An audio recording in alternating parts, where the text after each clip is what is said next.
What's up, everybody? Welcome back to another video. I just finished watching the Game Awards. I was really impressed by the show. I enjoyed it a lot more than I thought I would. I didn't expect as much that came out of it as it did, and I just enjoyed watching the whole thing from beginning to end. But most of all, the announcement that caught me off by surprise and probably caused most people off by surprise the most was they revealed the next generation of Xbox. Now, this reveal was pretty much near the beginning of the show, and it came out of nowhere. Jeff Keighley looked down and he was like, here's something none of you expected. And then they showed this trailer. You didn't really know what it was until the very end. And then Phil Spencer came onto the stage and talked about the Xbox Series X. Now, wow, I was just blown away and surprised by this. And I got really excited. It would have been funny to see like my live reaction when it came on, because I got super excited when they showed it off. But they announced it coming out holiday 2020. They showed off the actual console itself, and they showed off the controller. So this is near the end of the ad, but here it is. The Xbox Series X. And I mean, if you ask me, it just looks like a PC. Looks like it's in a PC. It's like a mini PC, obviously. Maybe even kind of like those smart speakers or whatever. But I mean, it looks pretty sleek. Then they showed off, and then you can see the controller here as well, which looks pretty much like the Xbox One controller. It is a little bigger, and there's a new button in the middle.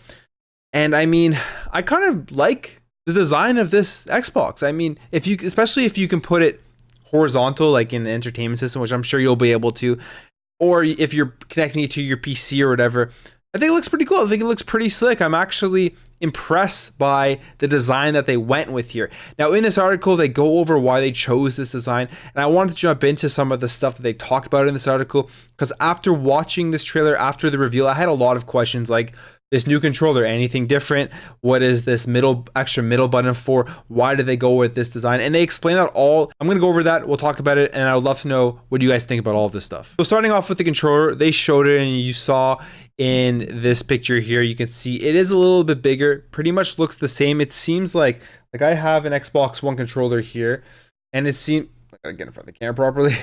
And it kind of looks like the sides or like the handles, this part here is a little bit thicker, probably to hold bigger hands better, probably. I'm not sure why, but it looks a little bit thicker, but that's about it. But as you can see, there is this middle button here, and that is a share button. So that button is going to allow you to easily share your screenshots, share your videos and stuff, as you can do now. If you hold on the Xbox One, if you hold the Xbox button, then you hit X or Y, it'll share screenshots or video. And the D-pad on this controller, I think, is going to be a big upgrade, because as with these Xbox controllers here, they're clicky, and they're not like the Xbox Elite Series 2 D-pad. And they designed that D-pad on the Xbox Series X controller to be like the Xbox Elite Series 2 controller.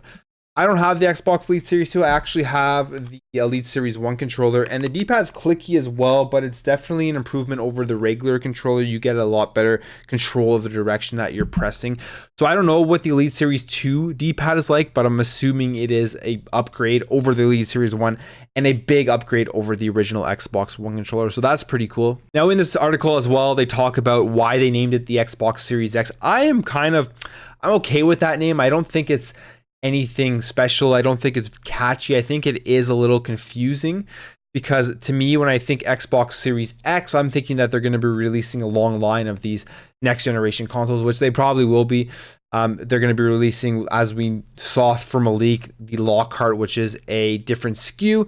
Now, they didn't show that off here, so that rumor may not come true, but I have a good feeling that it will. And the reason they called it the Xbox Series X, they're saying in this article, is that it signifies their belief that a gaming console should be just for that, which is gaming. And that's cool. It's awesome, because with the Xbox One, I think that was their biggest mistake, is they were trying to sell the Xbox One as an entire entertainment hub for everything you were doing and bundling in the Kinect. And they learned their lesson fast with how badly the Xbox One launched. And they're releasing a console for the next generation that focuses solely on gaming. And this is what kind of PlayStation did when they moved from the PlayStation 3 to the PlayStation 4. The PlayStation 4 was focused solely on games and gaming, whereas the PlayStation 3 was gaming as well, but they had the Blu-ray drive and they were kind of pushing that as well. Now, in terms of what's compatible with the Xbox Series X for controllers, as previously announced, the Xbox Series X controller plus the Xbox One controller will both be usable on the Xbox Series X, and you're going to be able to use that new Xbox Series X controller on your PC. And with that promise of full backwards compatibility of your peripheral, the controller, it makes complete sense that they went with this pretty much identical design, and they added one little feature, it seems like, to improve your experience, which is the share button. Rather than having to open up the menu to share, you just got to hit that button and it'll work. But I'm sure you're going to have those UI options as well on the Xbox Series X. So if you're using your Xbox One controller, there's really no need to upgrade to the Xbox Series X controller. But if you buy the console, you're going to be getting one of those anyways. Now this week as well, we got a leak of how powerful this console was going to be, and we have confirmation that it is going to be one heck of a powerful console. In the article here, they talk about from a technical standpoint, it will have visuals in 4K at 60 FPS with the possibility of 120 FPS. Now, when they say 120 FPS, I'm assuming that's in 1440p. I don't think they're going to be able to push 4K to 120 FPS like a 2080 or 2080 Ti.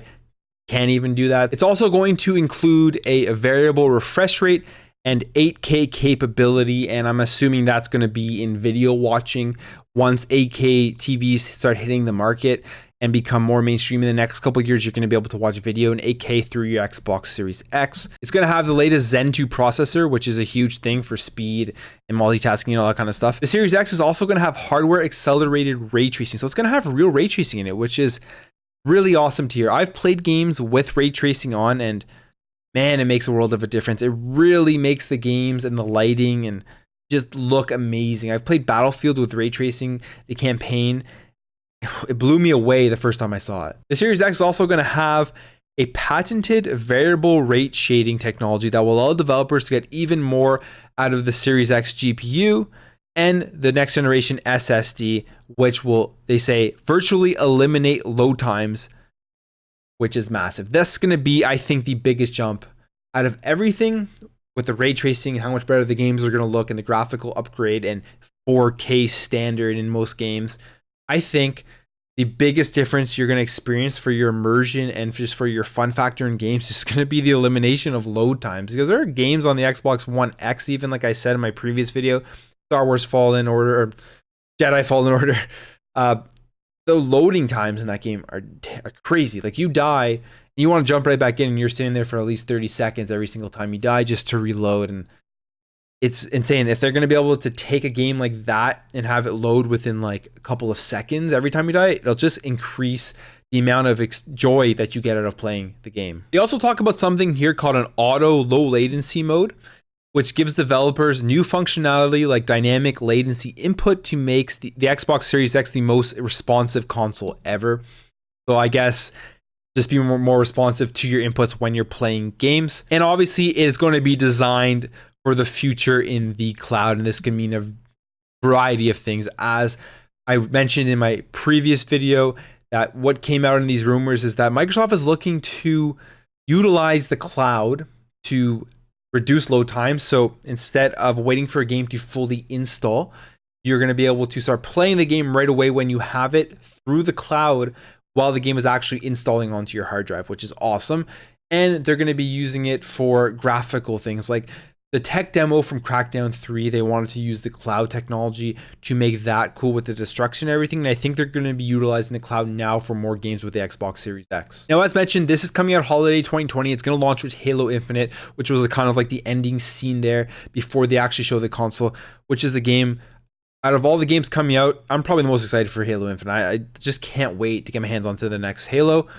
And they also showed off Senua Sega Hellblade 2 coming out, and they showed in-game engine footage, which just is insane how this thing looks on the Xbox Series X. I'll just fast forward here to like this is in-game engine footage they're saying, which I mean is crazy to think about.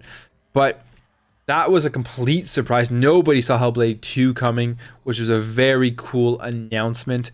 And they're also mentioning that they have 15 Xbox game studios, and all of them are working on games for the Xbox Series X. And that is just awesome. There's going to be such great content coming out of Xbox in the upcoming year. I cannot wait. This announcement was just so shocking, So exciting. I'm so happy to see this. I'm surprised as hell that they did it at the Game Awards. I thought they were going to either wait till E3 or do it earlier at their own conference, but they shocked everybody. They were first out to announce, and here it is. Whew. All right. Let me know what you guys think about this in the comments below. Let me know what you think about the Xbox Series X if you're excited for it. You like the new design of the controller, even though it's very similar. What was your reaction when the announcement came out? I would love to know. If you enjoyed this video, make sure to hit that thumbs up button and subscribe if you're new to this channel, and I'll catch you in the next video.